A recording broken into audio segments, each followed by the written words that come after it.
Hartlik welkom hier by Sielskors by Doen Daai Ding. Okay, my naam is nou nie Doen Daai Ding nie. My naam is Dr. Chris Marks en ek bemark net ons kragtige brand Doen Daai Ding waar ons mense motiveer om toe te tree, op te tree en gaan vir goud. Ek het jare terug in 'n maatskappy wat ek gehad het, altyd twee gesegdes gehad. Die een was hit the button. En nou die mense het later ek wil amper sê 'n grap daarvan gemaak. Wanneer ons praat om 'n projek te launch, dan sê ons hit the button. En dan was een ander saak wat ek gebruik het en dit was ook 'n gesegde wat later rondgeloop het in die maatskappy is gaan groot. En toe kry ek later 'n ander een wat sê moenie vir brons gaan nie, moenie vir silwer gaan nie, gaan vir goud. So, doen daai ding. En in Suid-Afrika het ons nou 'n groot kans om dinge te doen. Ek het die voorreg gehad om in baie Afrika lande besigheid te doen en terwyl daar baie pessimisme was oor sekere van hierdie lande, het ons ongelooflik goed presteer in hierdie lande. Ek sal nooit vergeet ek het in 'n land gesit op 'n stadium en ons is besig om besigheid te doen. En ek kry 'n oproep hier van Suid-Afrika af en almal is bekommerd en almal is benoud. En hulle is nou want ek is nou daar die kant en ons is besig met besigheid. En dis lekker man. Dit is pragtig en is mooi en dit is beautiful daarso en ons geniet dit om daar te wees. En terwyl ek in die land sit en dit gaan goed. Alles wat ons doen, ons gaan nie vir brons nie, ons gaan nie vir silwer nie, ons gaan vir goud. Ons doen daai ding. Kry ek 'n oproep uit Suid-Afrika. Hoor hier, ons moet met jou praat. Is jy alright? Gaan jy daar kan uitkom? Is jy veilig? Hoe eet jy? Wat gaan aan? Ek vra later maar mense, wat gaan aan terwyl ek nou aan die ander kant op die telefoon is? Wat gaan aan dat ek gekontak word oor hierdie saak in die verband so intensiteit? En die betrokkenes, nou wil my horlosie afval. En die betrokkenes laat my weet, hulle sê jy kan nie, hoe eet jy? Al het jy geld, dit lyk vir my jy kry nie kos nie. Ek sê nee, verduidelik my wat nou hier aangaan man. Ek wil net weet wat is die situasie. Nie hulle het op die nuus gehoor aan die kant dat die betrokke land waarin ek nou is, betrokke Afrika land waarin ek nou is al die kos van die rakke af. Daar is nie eers meel nie. Al het jy geld, kan jy nie koop nie. Ek sê my mense, julle sal nie glo wat nou hier aangaan nie. Onthou ons praat oor doen daai ding. En moet jy altyd inluister na wat mense sê wanneer jy 'n plan wil maak nie. Ek gaan nou daaroor praat en ek sê vir hulle, julle sal nie glo nie, ek kom net van die Spar af en ek is op pad Spur toe om te gaan uit eet en ek gaan 'n lekker steak nou in die Spur eet. Natuurlik, jy kan jouself voorstel die mense kon nie glo wat ek vir hulle sê nie. Hulle is hier by ons in die nuus. Is ons benoud dat jy lewendig daar gaan uitkom. Ek sê manne, inteendeel ek is in die paradys. Maar ons het dinge gedoen, so 'n bietjie interessante verhale uit my mooi verlede wat ek gehad het. Daar is 3 verskonings wat jy nie moet gebruik om wanneer jy 'n ding wil doen nie. Onthou ons het gemiddeld baie verskonings en jy sit met ongelooflike verskonings. Jy sit met verskonings wat jy self nie eers van weet jy het, want dan het jy verskonings nie. Dit klink na 'n verskriklike rympie wat ek nou hier gee. Maar ek gaan hulle vinnig net gou vir jou deurgee. Die een verskoning, daar is 3 wat jy nie moet hê om 'n magtige ding vir God te doen, om jou droom te volg, om 'n verskywing in jou lewe te maak. Dit is soms belangrik om sekere verskywings in jou lewe te maak. Die een verskoning is, ek gaan hom net vinnig noem, is ek is nie goed genoeg nie. Ek is nie goed genoeg nie. Jy gebruik nooit in jou lewe daardie verskoning nie. Ek persoonlik is nie goed op daai verskoning nie. Ek glo die Here, as die Here wil hê ek moet op die maan land, sal ek op die baan ook land. Verskoning nommer 2 wat jy nie gebruik as jy 'n ding wil doen nie. Wat gaan mense sê? Mense, ek is 'n mens en ek praat met jou, jy's 'n mens en jy luister dan na my. Ek kan my nie heeldag steur aan wat mense sê nie. En die derde verskoning wat jy nooit gebruik nie, ek het nie die vaardighede nie. Ek gaan nie weet hoe om die ding te doen, hoe om dit aan te pak, hoe om hierdie ding uit te rol nie. Dis 'n klug, dis 'n leuen. Nommer 1, as jy in Christus is En daar's genoeg bewyse van mense wat nie eers in Christus is nie, wat dinge doen waarvan hulle nie die vaardighede eintlik oorspronklik het nie, dinge reg kry en op die einde van die dag doen hulle beter as mense wat die vaardighede het. Nou hierdie verskoning nommer 1, ek is nie goed genoeg nie, is Moses hier betrokke waar ons nou gesels. Moses is die ultimate voorbeeld wat ons kan gebruik van 'n man, en ek trek dames hier in. Ek dank die Here dat ons as manne en vroue vandag in hierdie era en kultuur kan toetree om dinge te doen. Dis 'n ongelooflike mense, dis 'n ongelooflike era en tyd waarin ons is. Dames kan operasioneel wees. 'n Paar dekades terug het dinge heeltemal anders gelyk, en in ons kerk, 'n gemeente for Him Crucified, glo ons dat dames tot hulle reg kom in die evangelie, dat hulle tot hulle reg kom as spreekbuiser, dat hulle tot hulle reg kom in die bedieninge. Daar's nie van 'n dame kan nou nie dit doen nie, want die kerkewêreld natuurlik, ek gooi sommer so 'n bietjie uit die heup uit. Ek sal nou terugkom na my onderwerp toe. Weet, in die sake, in die koöperatiewe wêreld word dames kragtig vandag gebruik en hulle word kragtig suksesvol en in wat hulle doen en in hulle drome. Dan kom daai selfde dames in die kerkstelsel in. En dan word daar gevra dat hulle eerder rustiger moet raak, hulle moet eerder stiller word en hulle moet eerder terugtrek, in 'n hoek gaan sit en wag dat die manne die ding kan sê, kan doen, kan besluit, kan wat ook al die geval is. Ons verloor, ek wil dit noem, ons verloor in die kerkbedryf duisende mense, omdat die dames, omdat hulle nog op die ou kulturele manier kyk, dat wanneer dames betrokke raak. En interessant, ek praat van kerke wat hulle self as relatief modern beskou, kan jy sien, die dames word heeltyd op die lange baan geskuif, en ek spreek die kwessie reguit aan, en ek gee nie of jy 'n kerkleier is, en wat jy ook al glo, en wat jy ook al sien, nie wat sê die Bybel nou in die geval nie, as die koöperatiewe wêreld, daar's twee wêrelde, vir 'n dames 'n saak kan oopskuif en kan oopmaak om tot die hoogste hoog te gaan, is dit die kerk en die liggaam van Christus se plig om dit te doen. Daar is alle moontlikhede vir dames om die ding te doen, maar kom ons gaan terug. Die een verskoning wat jy nie gebruik nie is, ek is nie goed genoeg nie. Moses sê in Eksodus 3 vers 11 vir God, wie is ek? Wie is ek? Toe God hom roep om soos ons dit vandag verstaan, Israel uit Egipte uit te lei. Hy sê reguit vir God, wie is ek? Hy het vir 40 jaar in die veld rondgeloop, semi-woestyn, dink aan die Karoo, ek dink dit is min of meer hoe sy saak gestaan het. En hy sê vir God, wie is ek? Met ander woorde, in die wie is ek, het hy nie bedoel, I'm the man nie, ek is goed nie, Moses was 'n hoogs intelligente man, weet jy, op daai stadium, toe hy gevoel sy intelligensie is nul. En moontlik voel jy ook vandag so, moontlik voel jy ook, ek wil 'n ding doen, maar ek voel, man, verskoon my, ek gaan kom bystal praat, ek voel dom, man, ek voel onnoosel, ek voel, ek weet nie eers om die sakrekenaar reg te slaan wanneer ek hom gebruik nie. Hoor mooi, Moses sê vir God, God het vir Moses 'n absolute gedetailleerde opdrag gegee teen die tyd wat Moses hier in Eksodus 3 met hom praat. En na God vir Moses, God sê dit vir Moses, persoonlik, dis nie 'n mens eers wat met hom praat, hy draai Moses om en hy sê, wie is ek? En jy sê moontlik, wie is ek om die ding te doen, of om daai ding te doen, wat God op jou hart lê? En ek praat in enige riekelm van jou lewe. Ek praat nie net van of jy in die kerk ietsie gaan doen, en of jy geestelik iets gaan doen nie. Mense, ek bedoel, wil jy maan toe gaan, wil jy saam met Elon Musk op Mars een of ander tyd gaan land? Ek gaan bar voorbeelde gee. Jy kan nie vir jou na jouself kyk en sê, wie is ek in die negatiewe vorm van sake nie. Met ander woorde, hier kom 'n mooie, want wat het gebeur, jy kyk na jou foute. Soms wanneer ons vra, wie is ek, dan begin ons na onsself kyk en na ons foute kyk. Moses het 'n verskriklike ding gedoen. 40 jaar later, toe dit nog op sy gewete, dis op sy skouers, hy het 'n man vermoor, man.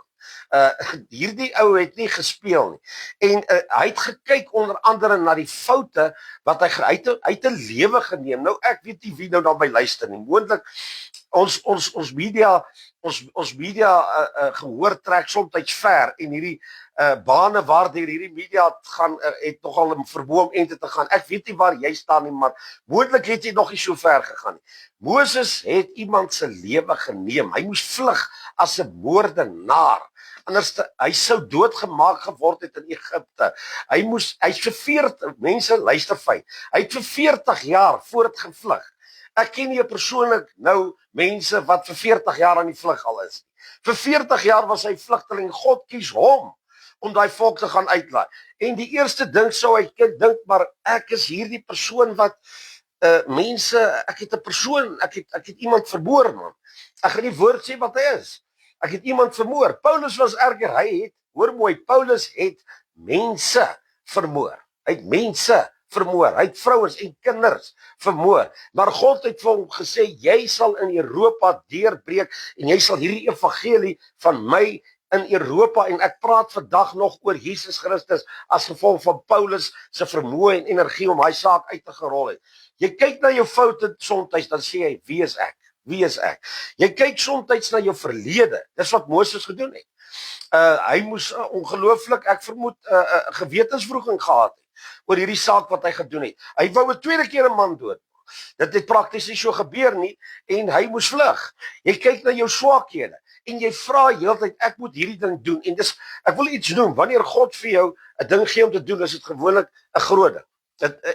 Dit lyk dalk nou klein, dit lyk moontlik klein, maar dis eintlik 'n huge ding en mense verstaan nie altyd as jy hierdie ding gaan uitrol nie. Ek het al sake aangepak, dan lê ons in die beplanning van die saak nog. Dank die Here, dan rol daai saak magtig suksesvol uit. En ek het later geleer, moenie te veel detail met mense bespreek wanneer jy hierdie saak, veral as dit 'n unieke saak is. Moenie te veel detail gee nie, want die mense verstaan nie waarmee jy besig is nie.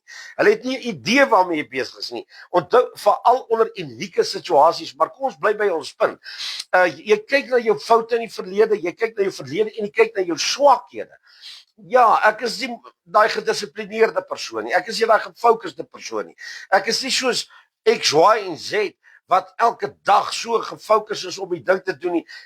Moses het vir 40 jaar 'n basiese stelsel gedoen as vlugteling in 'n woestyn, aan die lewe gebly. Hy het 'n vrou gekry, hy het kinders gekry.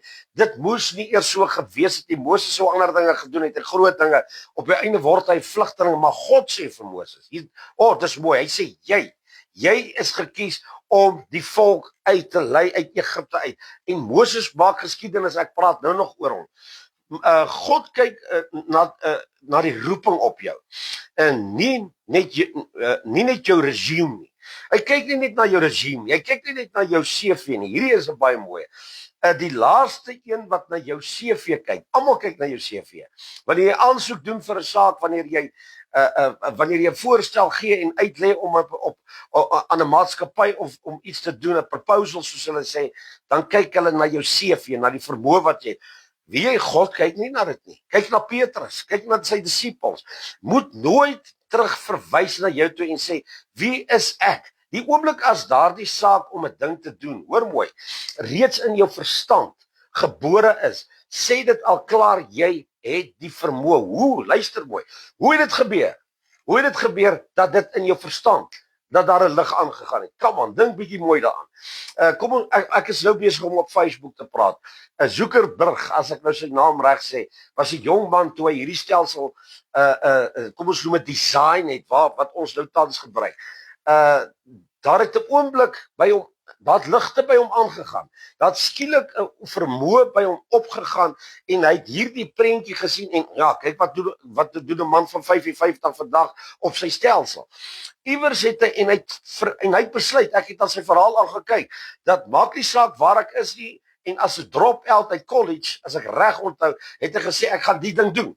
En kyk, wat doen ons vandag? Die CV by God is irrelevant. Die vraag is, as die gedagte by jou opgekom het, as die oomblik by jou opgekom het, is die vermoë reeds daar om 'n ding te doen. 2 Korintiërs 3 vers 5 sê dit so mooi, ons bekwaamheid kom van God. Hoor mooi, gelees daai, ek gee nie die opsomming nie. Ons bekwaamheid, jou bekwaamheid, kom van die een wat die wêreld geskaap het. Kom vir die een wat al die planete in hulle bane geplaas het. Dis waar jou bekwaamheid vandaan kom. Verskoning 2 wat ons soms gebruik. Wat gaan mense sê? Eerlikheid, ek dink hierdie is 'n groote. Wat gaan mense sê? Moses het in Exodus 4 vers 1, Moses was baie negatief teenoor God gewees, daardie opdrag van God gekry het. Vra Moses aan God toe hy moes met die ouderlinge en die volk se oudstes gaan praat het. Vra hy aan God, hy sê, wat as hulle my nie glo nie? Nou wil ek iets vir jou sê. Hierso is miljoene mense op aarde, hier 60 miljoen mense gemiddeld in Suid-Afrika. Hoor mooi, jy vra jouself, en ek het dit vir myself oor 'n paar jaar al geleer. Ek gaan kies nie vir my name wat moet glo in wat ek doen nie. Dis een van die grootste foute wat mense kan maak. Baie mense gaan kies soms 'n vriend of vriende en sê ek gaan die saak nou uitrol en dan sit jy name en gesigte aan die ding. Hulle kies familie wat hulle gebruik om name en gesigte aan die ding te sit en te sê ek gaan na die mense toe en hulle gaan glo aan wat ek nou sê. En dan is mense, wel ek gaan nie nou 'n persentasie aan dit sê nie, soms ongelooflik geskok wanneer naastes en familie nie verstaan wat hulle sê nie hulle op hulle frekwensies is nie hulle visie en missie verstaan nie, die betrokkene en ander persone het moontlik dalk nie die hart vir die saak wat jy het nie, en Moses het dit verstaan, want hy sê vir God, wat as ek hierdie saak gaan oordra aan Israel, wat as hulle my nie glo nie? Hy sê vir God, wat as hulle my nie glo nie? Weet jy, dit is nie net noodwendig daai persoon met die naam en die gesig wat in jou moet glo nie. God wil jou dalk heeltemal 'n ander naam, 'n ander gesig stuur wat in jou saak moet glo. En ons is soms, ek verskoon, ek is nie beledigend as ek dit sê nie, maar one track minded. Ons het soms oogklappe aan en ons soek juis laat verskoon nou maar, ek gaan nou maar sê, Koos moet nou glo, en Koos, en ek gaan my eie naam gebruik, Chris moet nou in my saak glo, Chris moet nou in my saak glo, en as ek net weet, Chris glo in my saak, dan hoop ek daarom, Pastoor Betty gaan ook in my saak glo, en dan is die teleurstelling daar, wanneer die by Chris of Betty uitkom, en Chris en Betty kyk jou so snaaks aan en sê, ons verstaan nie nou lekker waarvan jy nou praat nie, en hulle glo nie wat jy sê nie, en dan raak ons soms negatief, ons raak soms pessimisties, ons klim soms heeltemal van die bus af, en dit is wat Moses oor bekommerd was. Vrees nie vir kritiek nie. Vrees nie vir kritiek nie. Kyk die saak in die oë. Weet jy, sommige kritiek is selfs positief. Luister na die kritiek en sê, wel, ons sal hier aanwerk, maar glo my, hierdie lokomotief is aan die hardloop teen 'n ongelooflike snelheid, en ja, jou kritiek en jou beledigings en wat jy na my kant toe gooi, baie dankie, jy gee my eintlik 'n paar punte wat ek gou op die drawing board kan gaan neerpen en ons kan hierop werk. Jy begin oor verwerping kom. Jy wil 'n ding doen. Jy wil graag 'n ding uitrol. En as jy in die algemeen met verwerping sit, met 'n probleem van verwerping sit, gaan jy sukkel. Hierdie ek kan in die siege van net van hierdie ding kan ek vir ure praat. As jy oor die algemeen nie verwerping kan bestuur, want onthou mense, ons word almal iewers verwerp. Klaar.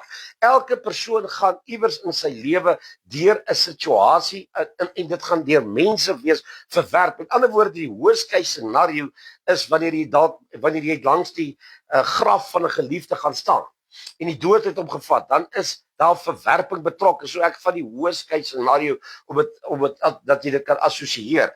Nou as jy oor die algemeen sukkel om verwerping en met verwerping te deel, kry dit reg, balanseer dit. Sê vir jouself, luister man, ek kan my nie heeltyd steur aan dit wat mense van my gesê het, wat mense gaan sê, en as ek hierdie ding wil uitrol en hierdie ding wil doen en ek dit word verwerp, gaan ek dit nie net sommer aanvaar en uit die bus uitklim. Nee, ek gaan, wow, hierdie is mooi. Ek gaan vir my ander geleenthede soek op ander plekke. Mense, God het hierdie aarde so geskep met soveel krale en soveel vermoëns. Jesus sê self, ek het baie skape in ander krale. Jy is nie net beperk tot die wêreldjie waarin jy is en hulle ja of nee is jou wêreldjie nie. Dit is nie. Ek wens dit soms ek het die woord 'n skat gehad om dit aan mense oor te dra en sê, get out of the, klim uit daai boks. Jou verstand is al uit die boks uit. Jou denke is al uit die boks uit. Jou inisiatief is al uit die boks uit. Alles van jou is uit die boks. Maar jy wil nog steeds in daai kraal en in daai boksie bly waarin jy is. Dis die omgewingkie terwyl God jou daar wil uithaal. Moses, jy moet nou uit die woestyn weer uitkom. Jy was so vir 40 jaar in die woestyn. Ons wil jou nou in leierskap kry. Ons wil jou in die paleise kry. Ons wil jy op die marmervloere van die paleise van Farao kry. Ons wil hê jy moet gaan praat met groot manne en groot vroue. Ons wil hê jy moet 'n volk se leier word. Hier is goed wat jy moet doen. So ons moet jou uit hierdie boks kry en hierdie boks se naam is die woestyn. Kyk om jou, moontlik is die boks waarin jy is. Jy kan hom 'n naam noem. Dis 'n vriendskap. Dit is 'n ding in die familie. Dis 'n ding in die in 'n binnekring. Dit is 'n klap. Dit is 'n maatskappy. Maak nie saak wat dit is nie. Dis jou woestyn en soms wil God jou nou na jare uit die woestyn uitkry, dat jy kan begin dinge te doen. So vrees vir kritiek, verwerping en publieke mislukking. Dit dink ek is 'n groot. Ek dink ons Suid-Afrikaners, dit wat ons maar van die Amerikaners weet, want Amerika is 'n groot land. Ek glo baie wat nou na my luister het al daar gaan kuier, was daar of moontlik is nou in Amerika. Ons goedjies trek soms ver. Dis 'n groot land, maar ons het altyd hierdie idee van die Amerikaners dat hulle sit hulle gesigte op 'n ding. Dit wil sê hulle sit hulle self, hulle rol hulle self uit. Want hy het nie 'n vrees vir die mislukking nie. Hy sal die ding aanpak, hy gaan die ding probeer en as hy misluk, dan is dit so dat die ouers gaan vir hom sê, maar ons het jou gesê. En dan draai om dan sê, maar dan probeer ons hom net op 'n ander manier. Ek dink soms ons Suid-Afrikaners is ons as 'n kultuur sit redelik met 'n rede. Ek dink so. Ek gaan nou nie my handtekening gee nie. Met 'n algemene probleem met om 'n publieke mislukking te genereer. Dit klink nou verskriklik as ek dit sê. Om in die publiek 'n saak te doen of 'n ding te doen en 'n projek aan te pak en op die einde van die dag is daai ding 'n mislukking. Ek het 'n ou goeie vyand gehad wat verskriklik intens teen my gewees het. Ek dink net hy het van my gesig gehou nie. En hy het later gesê, ek het nog nooit 'n man gesien soos Dr. Chris Marks nie, wat soveel idees het nie en soveel planne het nie en niks werk nie. En ongelukkig is hy die ewigheid in en omtrent net nadat hy dit kwyt geraak het, toe begin God by pastoor Betty, al dis 'n hele paar jaar terug, en een van hierdie idees en van hierdie planne begin toe te werk. Ek het so rukkie terug vir pastoor Betty gesê, man, dis nou jammer, die mens leef nie meer nie, dat ek net ten minste, en ek sê dit met respek, dat hy kon sien het dat uit hordes van hierdie idees waarvoor hy geglo het Chris Marks se mislukking is, het alweer een gewerk. Onthou net gou een ding. As jy 'n ding wil doen en jy het 20 of 30 planne, jy het net een of twee nodig wat op die einde van die dag moet werk, kragtig werk. Jy het nie 10, 20, 30, 40 nodig wat elkeen 'n sukses moet wees nie. Jy het een man, ek gaan hom wag. Jy het een nodig. Maar jy kan nie ophou om te create en planne te maak en idees te kry om dinge te doen nie. En God laat later toe dat een werk. Een werk. Wie is daai een wat werk in die wêreld skud? Dit kos een goeie, en ek sê dit met respek, onthou ek se man, so ons dink in hierdie goed. Dit kos een goeie nuke wat iewers die aarde op die regte plek tref. En dan weet ons tot hier in Suid-Afrika, hier is groot moeilikheid. Die krag wat God binne in jou gesit het, is soos 'n nukleêre stelsel wat hy binne in jou gegooi het, wat met een plan. So dit is 'n Suid-Afrikaanse ding en ek dink dit is by ander lande ook so. Ek het nou gesê Amerika het dit nie, maar dink hulle sal ook vir jou maar sê, die ding werk ook so. Jy probeer die ding, jy probeer daai ding, jy's daai kant en op die einde van die dag voel dit vir jou niks werk en soos hierdie ou goeie vyand van my gesê het, en die man probeer en hy kry niks deur gevoer nie. En op 'n dag toets die een ding weer deur. Ongelukkig was hy nie daar gewees nie. Publieke mislukking. Wanneer jy 'n saak hoekom ek nou dink is dit gebeur ook baie, die naastes aan jou wys vinnig die vinger na jou en sê ja, maar jy het nou 'n ding probeer en daai jy ding probeer, daai een het misluk, daai ding het misluk toe jy daai ding gedoen het, daai nee, ons sien nie meer jou prentjie nie, ons sien nie meer jou jy stop nie, as jou verstand heeltyd inligting voorsien en jy heeltyd planne kry, mense moenie eers dat ouderdom jou keer nie. Jou seisoen van jou lewe keer jou nie, niks keer jou nie. Jy bly die dinge doen. God gee jou bewyse. Dit het met Moses gebeur. Ek het dit in 'n vorige episode gesê. Toe Moses regtig nou vir God, Moses het omtrent nou al vir God moedeloos, omdat die Here vir hom sê, jy kan 'n ding doen en jy gaan hierdie ding doen. Hy het ook die ding gedoen. En hy sê vir Moses later, wat het jy in jou hand? En hy het 'n staf in sy hand. En die Here sê vir Moses, gooi die ding op die grond, ek wil jy iets wys. En die volgende toe hardloop Moses, laat die stof sien onder sy sandale spat, want toe hy die staf op die grond gooi, toe word die 'n slang, net daar. En die Here sê vir Moses, kalm, tel die ding net aan sy stert op, en hy het hom weer aan sy stert opgetel, en die slang het weer 'n staf geword. Ja, Moses was daarna nog steeds, man, vir alle praktiese redes was Moses nie die mees positiefste persoon wat daar was nie. En God gebruik nie altyd die optimis en die opportunis en die positief nie. Hy hou soms daarvan om die negatiewe te gebruik, want 'n persoon wat nie altyd so negatief dink, gee altyd aan God die eer. As die ding werk, in my wêreld kan ek net aan God die eer gee vir elke ding wat gewerk het. Ek mag nie en ek kan nie na Chris Mark se vermoë en intelligensie wys nie. Ja, hier's 'n pragtige skrif in Galasiërs 1:10. Hierdie is net opsommings van skrifte, jy kan dit regtig op jou eie gaan lees. Hierdie skrif, Paulus skryf van Galasiërs 1:10. Hy sê, soek ek nou die goedkeuring van mense, hy vra aan hierdie mense, soek ek nou die goedkeuring van mense of die goedkeuring van God?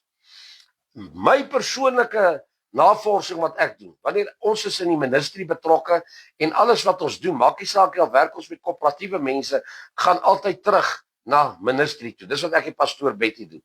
En dan vra ek heeltyd, gaan die ding God se goedkeuring wegdra?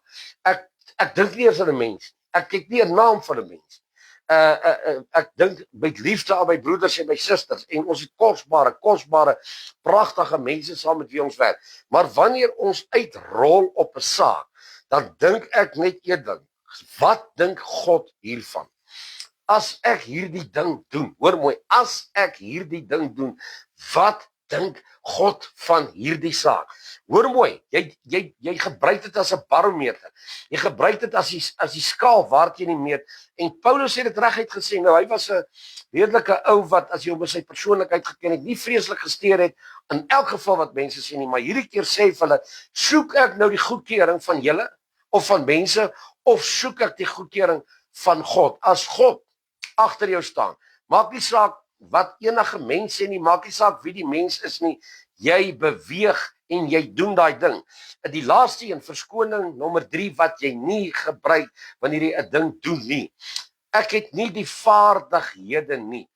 En ek wil iets hier sê, as 'n mens, en ek sien dit by baie mense, daar is planne en daar's idees, en ons as mense is deur God so magtig toegerus, dat ons eintlik beskik al van geboorte af oor vaardighede, net om te leer hoe om dinge te doen.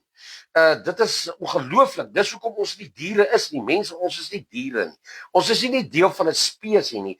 As jy net kyk wat 'n mens kan uitrol van geboorte af, verstaan jy dat ons nie 'n rooibok of 'n impala of 'n luiperd of 'n bobbejaan of 'n ding is nie. Daar is 'n groot wêreld wat God in ons gesit het. En ja, daar's vaardighede wat ons moet kry. Maar jy kan nie met die aanvang van 'n ding wat jy wil doen, net gaan kyk wat ek nou weet nie. Meeste van die goed wat ek in my lewe aangepak het. Ek het 'n hele klomp goed al aangepak. Maar vergeet van my, ek het al navorsing gedoen aan manne en vroue wat groot tree in die wêreld gegee het. En baie van hulle sal se getuienis dra uit, toe ons hierdie taak begin het, hierdie is pragtig, het ons nie 'n idee gehad hoe hierdie ding werk nie. Maar wat het hulle gedoen? Hulle het hom aangepak, maar nou wil ek iets sê. En ek mis dit vandag. In die verlede was dit redelik algemeen dat mense dit kon doen, maar ek mis dit vandag. Die vaardighede wat jy gaan kry, jy moet navors. Jy moet navorsing doen om vaardighede te kry in die plan van die ding wat jy wil doen.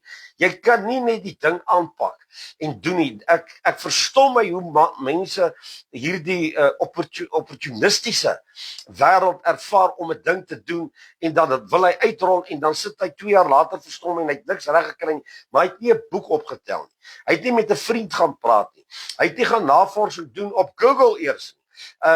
Hy of sy het nog nie eers gaan 'n bietjie met na soortgelyke sake toe gestap en sê, hoe doen ons dit? Hoe werk julle? Wat gebruik julle in julle stelsel? Geen navorsing is gedoen nie. Nou wil ek dit net sê, want ons gee hierdie een met 'n caution by, met 'n waarskuwing. Jy kan nie sonder vaardighede uitrol nie, maar jy kan sonder vaardighede begin, maar in die proses begin jy die vaardighede kry deur die ondervinding en deur die navorsing wat jy doen. Ek glo daaraan om gemiddeld, ek sê nou ja, om gemiddeld seker al vir oor die 30 jaar leer ek elke jaar iets nuuts in my lewe.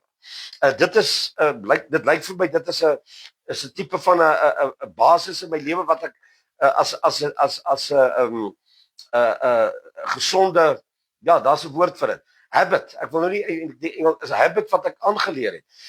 Is om elke jaar van my lewe iets nuuts somewhere te leer. Dit wil sê volgende jaar wil ek terugkyk en sê ek het in 2025 die volgende bygeleer, die volgende gaan bydoen en die volgende gaan add on my life. Is 'n persoonlike beginsel wat ek het. Jy het jou eie lewe, jy sien hoe dinge werk, maar ek glo dat tot die dag wat die Here my gaan kom haal, dat ek elke jaar iets nuuts leer. En as ek sê, jy kan my vrou vra, ek leer iets, dan bedoel ek ek het nou die dag van gesê ek doen soms meer te veel navorsing en ek doen te min. Ek begin navorsing op navorsing doen. Mense dan lees ek seker in 'n week boeke deur net om uit te vind hoe werk goed, en ek sê nou seker 2 weke terug van ek sal al hierdie goed wat ek nou weer hierdie jaar geleer het seker maar moet begin doen ook. So pas op vir te veel navorsing ook. Jy moet ook dinge doen en nie van ons is leergierig. Dit is 'n ding wat ek van jongs af gehad het. Ons is leergierig. Ons wil net leer. Op die einde van die dag dan doen ons te min teen wat ons leer. Jy moet die ding doen, maar moenie kyk na jou vaardighede nou nie. Jy doen daai ding en terwyl jy op daai ding wat jy doen, is die universiteit. Dis die universiteit. Wie hy gaan vir jou hardknoks gee. Hy gaan vir jou hardknoks gee. Daar gaan groot shots kom. Maar as jy vir hom kan vat, leer jy meer as wat 'n man vir 4 jaar op universiteit gestudeer het. Jy dink nie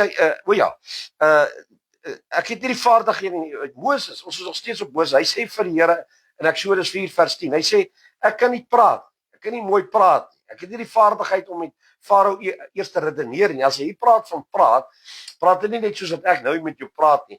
Hy moet met daai mense redeneer. Daar's groot manne. Daar's ouens wat vir hom in 'n hoek kan sit binne 2 minute. En hy sê vir God, ek kan nie praat nie. Hoor nou mooi. Jy weet hy het gaan praat. Hy het Aaron later ingesleep om hom te help praat. Jy dink jy's nie slim, gesout of talentvol genoeg nie. Dit is nie die verskoning nie. Jy is slim genoeg. Ek gaan die woord in Afrikaans net so gebruik. Jy is slim genoeg. Jy het die vaardighede. Die Here het klaar vir jou kragtige brein gegee om toe te tree. Jy is gesout. En wie weet jy is gesout? As jy daai ding uitrol en daai eerste bam kom en jy voel jy val en jy staan op. Dis 'n gesoute persoon. Iemand wat nie gesout is nie, dit wil sê wat 'n ding doen en hy val oor 'n bump en hy staan nie weer op nie. Hy's nie gesout vir daai taak nie. Los dit. Maar as jy 20, 30 keer, 40 keer geval en gestruikel het en jy bly aanhou, is jy 'n gesoute persoon vir die job. Ek gaan hom nou sê soos hy is. Jy's reg vir die job. Jy's deel van die spesmagte van God. Jy kan 'n ding doen. Maak ook nie saak hoe jou talent op daardie stadium lyk nie. Die talent, hoor mooi, ontwikkel. Maak as jy gebore met die talent nie. Jy hoef nie gebore te wees met die talent. Die talent ontwikkel soos wat jy dinge begin doen. God sê, wie het die mens? Hy antwoord Moses. Toe Moses vir hom sê, ek kan glad nie praat nie. Ek het nie die vermoë te praat nie. God sê vir hom in Eksodus 4 vers 11. Ek gaan nie die opsom gaan kyk net mooi na daai geskiedenis. Hy sê vir hom, wie het die mens se mond gemaak? Kan jy dit glo? Die ding wat ek nou hier gebruik en dit wat ek nou hier praat, kom eintlik ook van God af. En dis regtig so. Hy sê vir Moses ook, ek vra nie of jy kan praat nie. Ek vra nie hoe jy kan praat, hoe jy kan redeneer, hoe vinnig of hoe stadig jy praat nie, hoe in woordeskat en vermoë jy is nie. Ek dink aan die verhaal van Smith Wigglesworth, wat 'n magtige man van God was. Hy kon nie, hy was disleksies geweest, maar behalwe dat hy disleksies was, het hy spraakvermoë gehad. En elke keer wanneer hy agter die kansel ingeklim het, het hy gepraat soos wat ek nou met jou praat.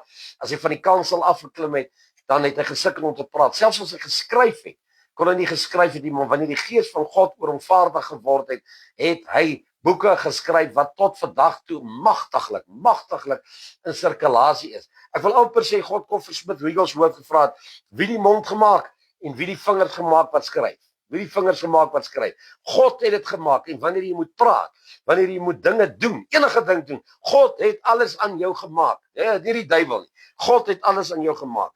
Onthou, jy kan nie sê ek het nie die vaardighede nie. Filippense 4:13. Ek is tot alles in staat. Jy ken hom. Jy ken hierdie een wat ek nou sê. Ek is tot alles in staat. Ek is tot alles in staat. Nee, ek is nie tot 'n bietjie. Ek is tot alles in staat deur Christus wat my krag gee. Daai krag is energie, intelligensie, vermoëns, visioene, visies, missies. Ek is tot alles in staat deur Christus wat my die krag gee. Die boodskap hier is, as jy beskikbaar is om 'n ding te doen, hoor mooi, sal God jou toerus. En ek sê dit nie, hy twyfel nie, ek sê nie net om jou te motivate, om jou 'n wip te gee vir môre nie. As jy beskikbaar is om 'n ding te doen, hoor mooi, as jy beskikbaar is, sal God jou toerus om daai taak perfek, kragtig, ongelooflik deur te voer. Kom ons kyk na die 3 verskonings. Kry dit uit jou lewe. Ek sê altyd, wyk Satan. Wyk Satan. Gee pad. Ek som dit op. Jy gaan nie sê, hoor mooi, ek is nie goed genoeg nie. Jy gaan nie sê, wat gaan mense sê nie. En jy gaan nie sê, ek het nie die vaardighede nie. God sal sorg dat jy toegerus word om die beste te doen. Van Dr. Chris Marks, doen daai ding, ons gesels weer.